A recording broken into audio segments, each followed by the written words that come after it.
नमस्कार, मैं हूँ आपके साथ राधा अग्रवाल और आप देख रहे हैं न्यूज इंडिया। तो चलिए बात करते हैं पंजाब, हिमाचल, हरियाणा की। हिमाचल से बड़ी खबर, जहां पर भारी बारिश की चेतावनी जारी की गई। कांगड़ा में बारिश का ऑरेंज अलर्ट जारी किया गया। कुल्लू, शिमला, मंडी में येलो अलर्ट है आईएमडी की तरफ से, तो जरूरी न होने पर यात्रा से बचें, ये बात भी कही गई। मौसम विभाग ने हिमाचल प्रदेश के अधिकतर जिलों में भारी बारिश का अलर्ट जारी किया हुआ है और साथ ही कांगड़ा में आज भी भारी बारिश का ऑरेंज अलर्ट जारी किया गया। तो वहीं कुल्लू, शिमला, मंडी, किन्नौर, लाहौल स्पीति, चंबा, हमीरपुर में भारी बारिश का येलो अलर्ट जारी किया गया। लगातार बारिश के चलते जहां फ्लैश फ्लड, जहां जलभराव और नदियों का जलस्तर अचानक से बढ़ने और चट्टानों के गिरने की संभावना है, तो वहीं लोगों को भी सतर्क किया गया कि आप जरूरी ना हो तो अपने घरों से बाहर ना निकलें, यात्रा करने से भी बचें। तो आज कई रास्ते बंद होने की आशंका है, जिसके चलते पैदल जो पर्यटक हैं उनको भी अलर्ट किया गया कि वो भी जो है ध्यान देकर जाएं। खासकर वाहन चालकों को यात्रा न करने के दिशा निर्देश भी दिए गए हैं। तो जिला एवं स्थानीय आपदा प्रबंधन टीमों को संभावित क्षेत्रों की निगरानी करने के भी आदेश दिए गए। मौसम विज्ञान केंद्र शिमला द्वारा आज हिमाचल प्रदेश में भारी बारिश का पूर्वानुमान जारी किया गया है। पूर्वानुमान के अनुसार जिला कांगड़ा में आज भारी बारिश का ऑरेंज अलर्ट जारी किया गया है। वहीं चंबा, हमीरपुर, बिलासपुर, कुल्लू, मंडी और सिरमौर में येलो अलर्ट जारी किया गया है भारी बारिश का। इसी के साथ ही गरज और चमक के साथ बिजली गिरने की संभावना प्रदेश में है। जल भराव की स्थितियां प्रदेश में बन सकती है। लोगों को अनावश्यक यात्रा न करने की सलाह दी गई है। मौसम अपडेट के साथ शिमला। और वहीं मनाली में दर्दनाक सड़क का हादसा हो गया। क्लब हाउस के पास खाई में कार गिर गई, 2 लोगों की मौत हो गई, 3 की हालत गंभीर बताई जा रही। घायलों को अस्पताल में इलाज के लिए भर्ती कराया गया। मनाली में एक अनियंत्रित कार सड़क से नीचे गहरी खाई में जा गिरी। हादसे में 2 लोगों की मौके पर मौत हो गई, जबकि 3 लोग गंभीर रूप से घायल हो गए।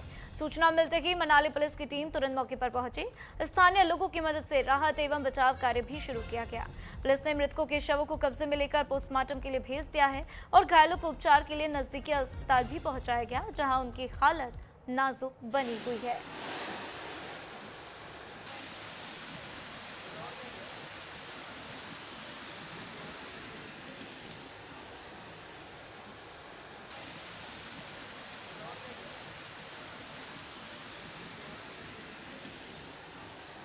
तो ये तस्वीरें आप देख रहे हैं, सड़क हादसे में 2 लोगों की मौत हो गई। मनाली में दर्दनाक सड़क का हादसा, जहां पर ये कार जो है वो गिर गई खाई में और उसके बाद से 2 लोगों की मौत हो गई, 3 लोग गंभीर रूप से घायल बताए जा रहे हैं। तो इस वक्त हिमाचल में मौसम जो है वो अपने विकराल रूप में है। लोगों की मुश्किलें काफ़ी बढ़ चुकी हैं, लोग इस वक्त काफ़ी परेशान हैं। 3 घायलों का अस्पताल में इलाज जारी है। ऐसे में मनाली में ये दर्दनाक हादसा होता हुआ। और वहीं बात करते हैं पंजाब की, जहां राजा वड़िंग के भाषण के दौरान जमकर नारेबाजी हुई। भूपेश बघेल के सामने चन्नी जिंदाबाद के नारे लगे हैं। चरणजीत सिंह चन्नी के समर्थन में समर्थकों के नारेबाजी की। नारेबाजी करने वालों को नोटिस जारी करेंगे, ये बात भूपेश बघेल ने कही है। तो पटियाला में पंजाब कांग्रेस अध्यक्ष अमरिंदर सिंह राजा वड़िंग के प्रोग्राम में हंगामा हो गया। जैसे ही वड़िंग ने अपना भाषण शुरू किया तो चन्नी समर्थकों ने चन्नी के समर्थन में नारे लगाने शुरू कर दिए। चन्नी समर्थकों की मांग कि चन्नी के नेतृत्व में चुनाव लड़ाया जाए। तो वहीं कांग्रेस के प्रदेश प्रभारी और पार्टी महासचिव भूपेश बघेल का कहना है कि पंजाब विधानसभा चुनाव के बाद मुख्यमंत्री पद के उम्मीदवार और मंत्रियों का फैसला पार्टी का शीर्ष नेतृत्व ही करेगा। यार चुप चुप चुप, एक मिनट की प्रॉब्लम है भाई? कोई प्रॉब्लम है? कोई ऐसी गल नहीं, ये टैंपरेरी फेज हुंदा। कई बार मैं फिर भी वर्करां नूं भी बेनती करांगा, लीडरां नूं भी बेनती करांगा कि ਜਿਹੜੀਆਂ मीटिंग ਦੇ ਵਿੱਚ ਕਿਸੇ ਤਰ੍ਹਾਂ ਦੀ ਹੁੱਲੜਬਾਜ਼ੀ ਨਾ ਹੋਵੇ, ਸ਼ਾਂਤੀਪੂਰਕ ਮੀਟਿੰਗਾਂ ਹੋਣ ਤੇ ਕਾਂਗਰਸ ਇਕੱਠੀ ਹੋ ਕੇ ਅੱਗੇ ਵਧੇ। ਜਿਹੜੇ ਸਾਡੇ ਲੀਡਰ ਕਾਬਜ ਹੈ ਕਾਂਗਰਸ ਦੇ, ਅੱਜ ਉਹਨਾਂ ਦੀ ਫਰਜ਼ ਬਣਦਾ ਕਿ ਉਹ ਖਿਲਾਰਨ ਨਾ, ਸਾਰਿਆਂ ਨੂੰ ਬੁਲਾਏ ਕਰਨ मीटिंग ਦੇ ਵਿੱਚ। हम आइडेंटिफाई करेंगे और सुनो भाई, उसकी प्रक्रिया है, हम आइडेंटिफाई करेंगे, नोटिस देंगे। यदि सही जवाब नहीं दिया तो उनके खिलाफ कार्रवाई होगी। सर कुछ लोग, मैं ਇਹਦੇ ਨਾਲ टिप्पणी करना चाहना है। एक सेकंड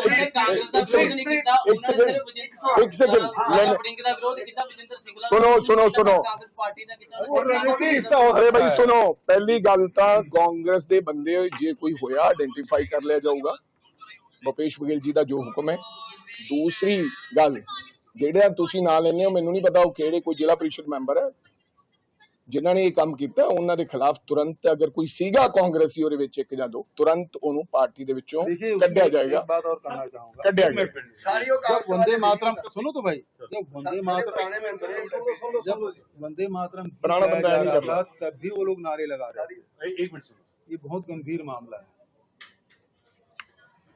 जब हम राष्ट्रगीत गा रहे थे वो नारे लगा रहे थे, ये बहुत गंभीर मामला है, जितने उसे लोग माफ नहीं किया जा कांग्रेस के सकता। नारेबाजी लगा रहे थे उस टाइम, उसको पार्टी से निकाला जाएगा। देखो मैंने कहा आप बोले वो गंभीर मामला है, उसको निकालोगे आप? सुनो तो भाई, मैंने कहा हम आइडेंटिफाई करेंगे, नोटिस देंगे, हमारी प्रक्रिया है, उसका उत्तर लेंगे और उसके बाद कार्रवाई करेंगे। तो देखिए जिस तरीके से अब भूपेश बघेल ने कहा है कि नोटिस जारी करेंगे, इसके बाद से देखना होगा क्या कुछ प्रतिक्रियाएं भी सामने आती हैं। लेकिन राकेश इस खबर पर ज्यादा जानकारी के लिए मेरे साथ जुड़ चुके हैं, सीधा उनका रुख करते हैं। राकेश, जिस तरीके से राजा वड़िंग के भाषण के दौरान ये जमकर नारेबाजी हुई है, जिस तरीके से चन्नी जिंदाबाद के नारे लगे, उसके बाद से ये साफ होता हुआ कि चन्नी के समर्थक जो हैं वो चाहते हैं कि चन्नी को ही नेतृत्व मिले चुनाव के वक्त। लेकिन कहीं ना कहीं कांग्रेस में जिस तरीके से अब ये दो फाड़ हो रही है, वो कांग्रेस के संगठन के शीर्ष नेताओं के लिए बड़ी चिंता का विषय बन चुकी है। जी, आपको बता दें कि पिछले दिनों से ही इस चीज को लेकर कहीं ना कहीं खींचतान चल रही थी और मीटिंगों का दौर भी रहा है। इससे पहले भी भूपेश बघेल पंजाब में आ चुके हैं और अपनी रिपोर्ट उन्होंने सौंपी थी, लेकिन जो खींचतान का ये हालात थे ये तस्के मस बने हुए थे। लेकिन आपको बता दें अभी 10 दिन के लिए जैसे भूपेश बघेल पिछले 2 दिन पहले आए थे, तो आपको बता दें कल भी संगरूर और पटियाला की बात करें तो मीटिंगें हुई हैं, तो वहां पे भी ये विरोध के नारे लगते रहे हैं। और आपको बता दें जैसे कल पटियाला में और संगरूर में हाथापाई भी हुई है, तो उसको लेकर कहीं ना कहीं कांग्रेस प्रधान राजा वड़िंग और भूपेश बघेल ये कहते हुए नजर आए हैं कि जिन्होंने भी ये हमारे उल्लंघन किया है उसको वार्निंग दी जाएगी, उसके बाद निकाला जाएगा।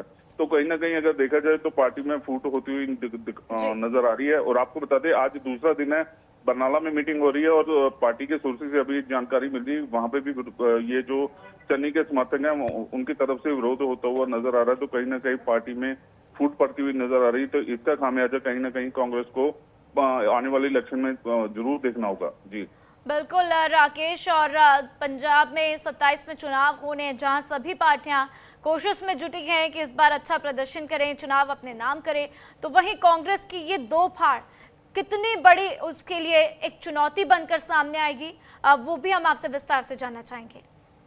क्योंकि अगर बात करें जैसे कि जब से ये कांग्रेस पार्टी ने चरणजीत सिंह चन्नी समेत और कई अहदेदारी जो अनाउंस किए हैं उसको लेकर तब से लेके अब तक राजा वड़िंग को प्रधानगी से उतारने की बात की गई है और चरणजीत सिंह चन्नी को प्रधानगी देने की बात की गई है। तो कहीं ना कहीं चरणजीत सिंह चन्नी का जो अभी पावर स्ट्रोक है वो कहीं न कहीं दिखाई दे रहा है।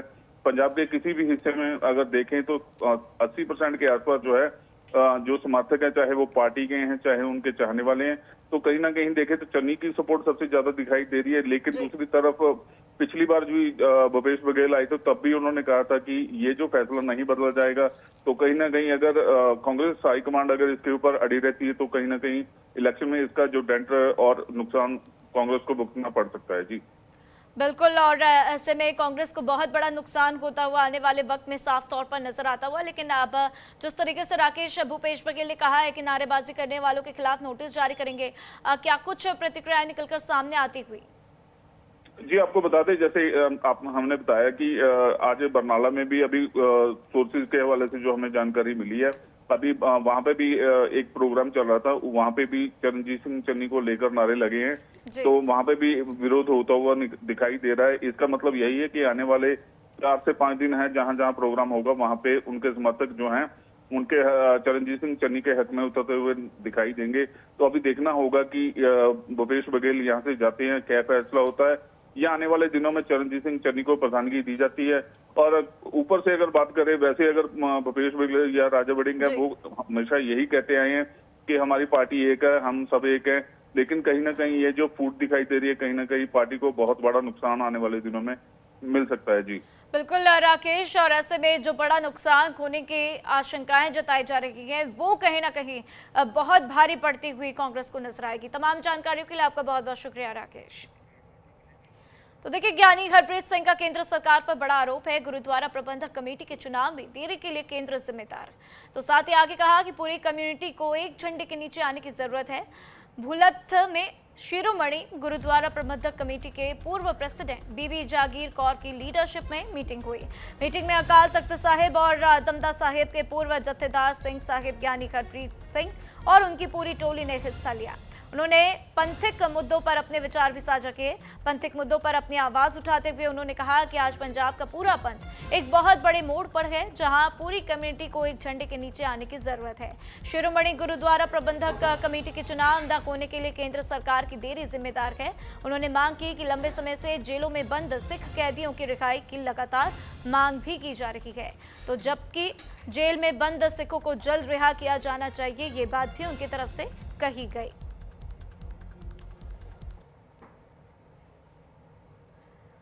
ਅਸੀਂ ਪੂਰੇ ਪੰਜਾਬ ਦੇ ਅੰਦਰ ਹੀ ਲੋਕ ਮਿਲਣੀ ਤਹਿਤ ਪ੍ਰੋਗਰਾਮ ਕਰ ਰਹੇ ਹਾਂ ਪੰਜਾਬ ਦੇ ਵੱਖੋ ਵੱਖਰੇ ਹਲਕਿਆਂ ਦੇ ਵਿੱਚ।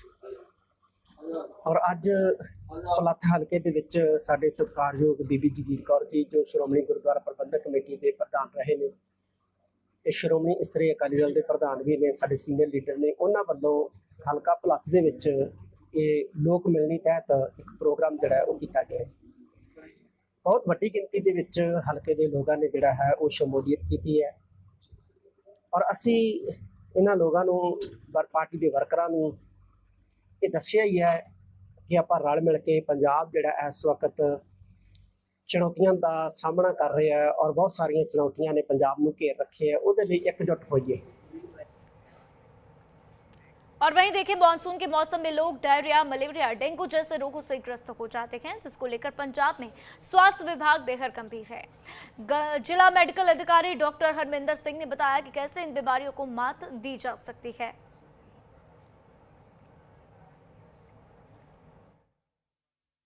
नमस्कार, आप देख रहे हैं न्यूज़ इंडिया और मैं हूं जोनी गेरा। इस वक्त होशियारपुर के हल्का मुकेनिया के हाजीपुर में मौजूद हूं। आपको बता दूं कि बरसात का मौसम जो शुरू हो चुका है और बरसात के मौसम में कौन कौन सी बीमारी जो फैलती हैं, उसके उपलक्ष्य में हमारे साथ डॉक्टर हरमिंदर जी मौजूद हैं, उनसे बात करेंगे। डॉक्टर साहब, पहले तो आपका स्वागत है इस चैनल पर। थैंक यू सर, बरसात का मौसम आ चुका है और किस प्रकार से जो डेंगू फैलता है, जो मच्छर फैलता है, कैसी ये बीमारी होती है? देखो, जो मच्छर है इन दिनों में बहुत ज़्यादा फैलता है क्योंकि बरसात का मौसम है। डायरिया एक कॉमन इन दिनों की बीमारी है जो बरसात के दिनों में फैलती है और इसमें बहुत ज़्यादा बच्चे, बुजुर्ग और प्रेग्नेंट लेडीज़ हमारे पास डेली आती हैं जो जिनको जो डायरिया हुआ होता है और उसको हम ट्रीटमेंट कर रहे हैं। हमने जो इसमें डेंगू के लिए डेंगू वार्ड बनाया है, डेंगू वार्ड में नेट लगाए हुए हैं हमने। उसमें हमने जो डायरिया है उसके लिए ORS कॉर्नर बनाए हैं, जिंक का पूरा प्रोवाइड किया जा रहा है, टैबलेट्स वगैरह सारा कुछ जो फ्लूइड है गवर्नमेंट पंजाब सरकार ने पूरे हमारे जहाँ प्रोवाइड किया हुआ है। फ्रेश फूड खाएं, घर का खाना खाने की कोशिश करें। बाहर से जो दुकानों से जो है खाना पुराना कई बार होता है पड़ा हुआ, वहाँ पे उससे साथ डायरिया बहुत जल्दी हो जाता है। कोशिश करें कि उससे बचा रखें, बच्चों को बाहर गंदे पानी में खेलने ना दें। कैमरामैन गुरदीप के साथ जोनी गेरा, न्यूज़ इंडिया, होशियारपुर। और वहीं देखिए, तरनतान से बड़ी खबर, जहां पर ड्रग तस्करों के 2 गैंग में गोलीबारी हुई है। तस्करों की गुटों में फायरिंग से हड़कंप मच गया। फायरिंग में एक नाबालिग को गोली लग गई तो मौके पर पहुंची पुलिस ने इलाके को घेरा है। इसी बीच तस्करों की पुलिस से जबरदस्त मुठभेड़ हुई।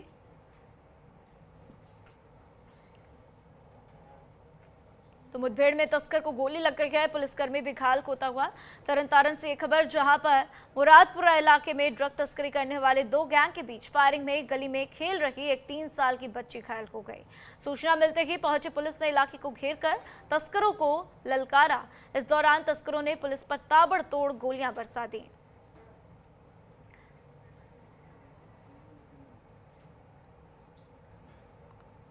तो इसी बीच ये तस्वीरें भी आप देख रहे हैं किस तरीके से तरनतारन से इंसानियत को शर्मसार करने वाली ये तस्वीरें, जहां पर पुलिस के साथ ड्रग तस्करों की मुठभेड़ और इस मुठभेड़ में एक बच्ची घायल होती हुई। तो देखिए, पंजाब पुलिस ने आलू की बोरियों के नीचे छिपाकर ले जाई जा रही 307 पेटी विदेशी शराब बरामद की है। मामले में पुलिस ने 2 शराब तस्करों को भी गिरफ्तार किया। तस्करों की शिनाख्त जालंधर निवासी गुरविंदर सिंह और मक्खन सिंह के तौर पर हुई। स्पेशल ऑपरेशन ग्रुप एसओजी और मोहाली एक्सरसाइज टीम ने ज्वाइंट ऑपरेशन के तहत शराब को जब्त किया। उनके मुताबिक शराब की स्मगलिंग रोकने और एक्साइज कानूनों को सख्ती से लागू करने के लिए ऐसे ऑपरेशन जारी रहेंगे, ये भी बताया गया है। तो जब्त की गई शराब के एक बड़े हिस्से पर लगे होलोग्राम से छेड़छाड़ की गई थी, जबकि सिर्फ 4 से 5 कार्टन पर ही होलोग्राम सही हालत में मिले। इससे पता चलता है कि शराब को गैर कानूनी तरीके से सप्लाई करने और उसकी पहचान छिपाने की कोशिश भी की जा रही है।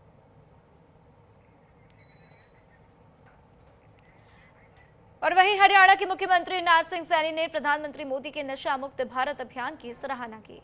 उन्होंने कहा कि युवाओं को नशे से दूर रखना समाज की जिम्मेदारी है। उन्होंने अभिभावकों से बच्चों के साथ नियमित संवाद बनाए रखने और यदि कोई बच्चा नशे की लत में फंस जाए तो उसे बाहर निकालने में सहयोग करने की अपील की। साथ ही उन्होंने कहा कि हरियाणा के खिलाड़ियों की खेलों में सफलता इस बात का प्रमाण है कि नशे से दूर रहकर युवा बेहतर प्रदर्शन भी कर सकते हैं।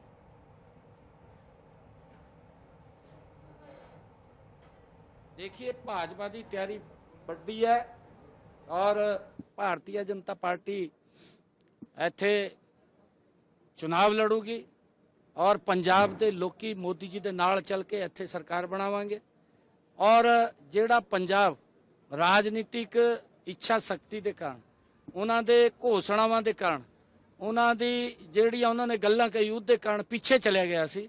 असीं पंजाब नूं पिछे नहीं जाण देवांगे। चाहे यहाँ इंडस्ट्री की गल हो, इंडस्ट्री भी इत्थे आएगी, साडे युवा नूं इत्थे रोजगार मिलूगा और चाहे नशे नूं खत्म करने की गल है, चाहे इत्थे भी बिना पर्ची बिना खर्ची युवाओं नूं रोजगार देने की गल है, वो सारियां दी स्कीमां जिहड़ियां मोदी जी के नेतृत्व दे विच असीं हरियाणा में कर रहे हैं वो सारी दी सारी पंजाब विच भी करांगे। असीं मैं गल दसना चाहता कि जिहड़े परिवारां दी इनकम 1,80,000 रुपए है, उन्हां मातावां दी रसोई दे विच साडी सरकार 500 रुपए का अज गैस का सिलेंडर भेजण का काम कर रही है और जिहड़े साडे बजुर्ग ने उन्हां बजुर्गों का सम्मान करने का काम भी साडी सरकार कर रही है। आदरणीय प्रधानमंत्री जी ने जिहड़ी गल कही सी कि जिहड़े साडे बजुर्ग ने जो 70 साल के उपर है उन्हां दा इलाज वो सरकार कराऊगी। हरियाणा दे विच मैनूं खुशी है, आदरणीय मोदी जी के नेतृत्व दे विच डबल इंजन सरकार बजुर्ग का वो इलाज कराने का काम कर रही है। कोई भी बजुर्ग को अगर कोई दिक्कत हो जाती है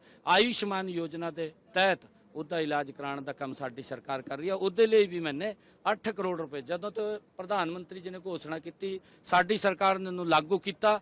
8 करोड़ रुपए का इलाज बुजुर्गों का कराने का काम साडी सरकार ने किया है। और वहीं देखिए, कैथल में सरकारी नौकरी दिलाने के नाम पर लाखों रुपए की ठगी हुई। इस ठगी के मामले में पुलिस ने एक आरोपी को गिरफ्तार किया। आरोपी की शिनाख्त गांव जखौली निवासी संजू के तौर पर हुई। आरोप है कि संजू ने हरियाणा में कौशल रोजगार निगम में सरकारी नौकरी दिलाने के नाम पर लाखों रुपए की ठगी को अंजाम दिया। साथ ही शिकायतकर्ता कुलदीप सिंह का कहना है कि संजू ने स्वास्थ्य विभाग में नौकरी लगवाने का झांसा देकर उससे 2,13,659 रुपए अलग अलग किश्तों में नगद और गूगल पे के माध्यम से ले लिए। बाद में आरोपी ने एक फर्जी ज्वाइनिंग लेटर भी दिया। नौकरी न लगने पर पैसे वापस मांगने पर आरोपी और उसके परिजनों ने धमकाना भी शुरू कर दिया। जांच में सामने आया कि आरोपी पर अन्य लोगों से भी नौकरी के नाम पर ठगी के आरोप हैं। पुलिस के इकोनॉमिक सेल ने मामला दर्ज कर आरोपी को गिरफ्त में लेकर जांच भी शुरू कर दी है।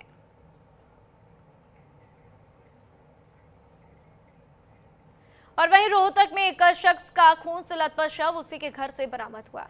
जानकारी के अनुसार मृतक के शरीर पर कई जगहों पर तेज धार हथियार से निशान मिले हैं। वहीं घटनास्थल से एक चाकू और लोहे की एक नुकीली पट्टी भी बरामद हुई। मृतक की शिनाख्त मनोज के तौर पर हुई, जो पहले सांपला नगर पालिका में सफाई कर्मचारी के रूप में कार्यरत था। लगभग 2 महीने पहले उसने नौकरी छोड़ दी और वह शराब पीने का आदी था। घटना के समय उसकी पत्नी बीमार होने के कारण स्वास्थ्य अस्पताल में भर्ती थी और बेटी उसके साथ अस्पताल में मौजूद थी। तो फिलहाल पुलिस ने शव को कब्जे में लेकर पोस्टमार्टम के लिए भिजवा दिया है। फिलहाल पुलिस इस पूरे मामले की जांच में जुटी हुई है।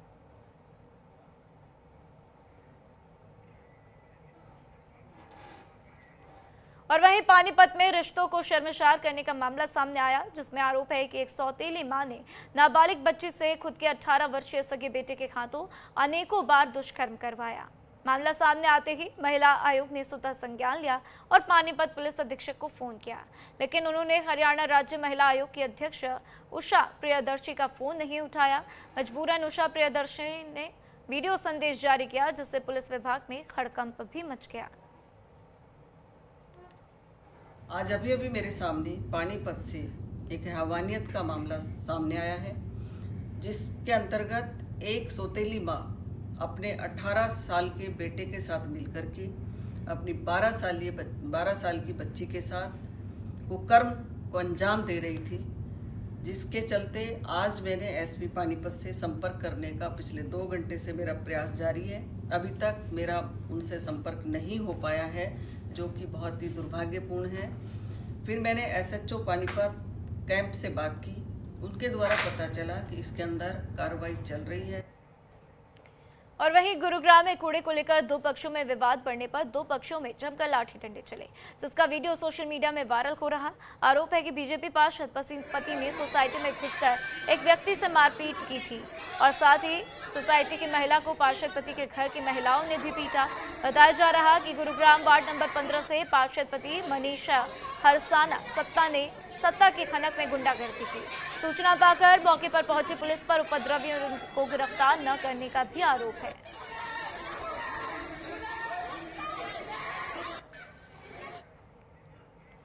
और वहीं शिमला में 2027 विधानसभा चुनाव से पहले आप एक्टिव हो गई है। आपने हिमाचल में सदस्यता अभियान शुरू कर दिया है।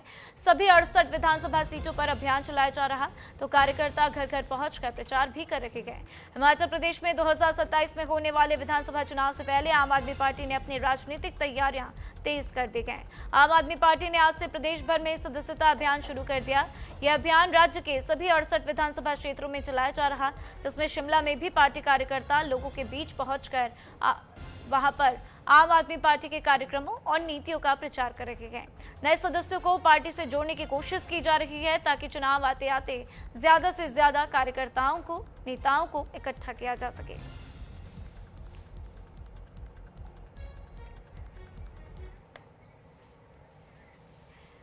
और फिलहाल इस बुलेटिन में इतना ही। खबरों का सिलसिला लगातार जारी है, देखते रहिए न्यूज़ इंडिया।